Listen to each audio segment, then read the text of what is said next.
Hey guys, Epic Rainbow 666 here. I'm doing a deck profile for you guys. It's my very fun empty jar slash Exodia deck. And before I get started, I just want to say thank you to Maddie's Daddy 12 for giving me a shout out.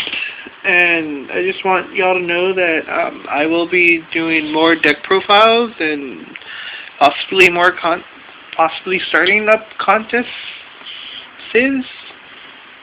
plural, yeah, and in the future, so subscribe, more subscribers, more contests I will be doing. And so here's the deck. First of all, we have 5 pieces of Exodia, very basic, have all 5 pieces, game. Then we have 3 AD changers, very fun, flip up your morphing jar. Then we have 3 brows, Huntsman of the Dark World, yeah, ulti, nice. You basically, when he's discarded, you draw 1. If he's discarded by opponent's card effect, you draw 1 more. Heart and Soul, the deck, basically is morphing jar. Flip up, draw 5 after you discard your hand, of course. And 1 Book of Moon. I wish it was back at 3. Decks were broken that way, but it works with just 1. We have 3 Book of Tayus. Flip up 1 face down monster on the field. You abuse morphing jar with this a lot.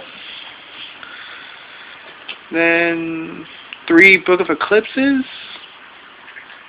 Used to flip all monsters face down. Then during the end phase, your opponent's monsters flip face up, and they draw 1 card for each. Very broken if they have 5 cards, 5 monsters.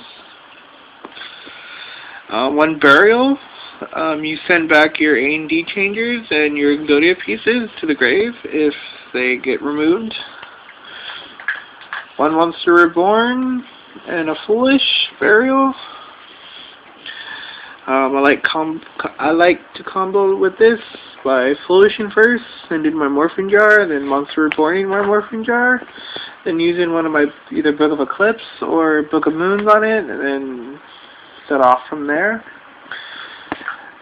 3 A Feather of a Phoenix of the Phoenix, yeah. Basically discard 1 card, and then select 1 card from your graveyard and return it to the top of your deck. 1 Pot of Benevolence.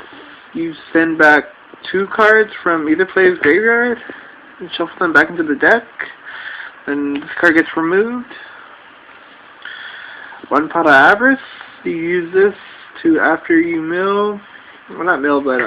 abuse morphing jar. You have all 5 pieces of Exodia in your graveyard. Morphing jar them, not morphing jar. Pot of Avarice them back into your deck, and then you flip up morphing jar 1 last time, drawing basically all 5 pieces. Then you have a card destruction, just normal discard, draw a card. And then, okay, these 2, Pot of Duality and Hand Destruction, can be Into the Voids, but I can't seem to find Into the Void, so I just threw them in there. The deck works with them in there, either way. But I kind of like it with just 1 Into the Void and a Pot of Duality and Hand Destruction. And the rest of the deck is Draw Power, which is Upstart Goblins. Draw 1, your opponent gains 1,000. Life points really don't matter in this deck. You have 3 Dark World Dealings. Draw 1, discard 1, you combo this with your brows, and you plus 1 card. Then last 3 cards are 1 day apiece. New card from Proton Shockwave, I think. Both players draw a card, and neither player takes battle damage until your opponent's next turn. Be used for a stall card as well. You play it, each player draws 1, nobody takes damage. and that includes burn damage as well. Alright, so that's the deck. Very fun and very broken at times if you draw the right stuff. And so just subscribe, and I should be doing the contest soon. So just hit that subscribe button and we'll see what comes your way. Alright, bye guys!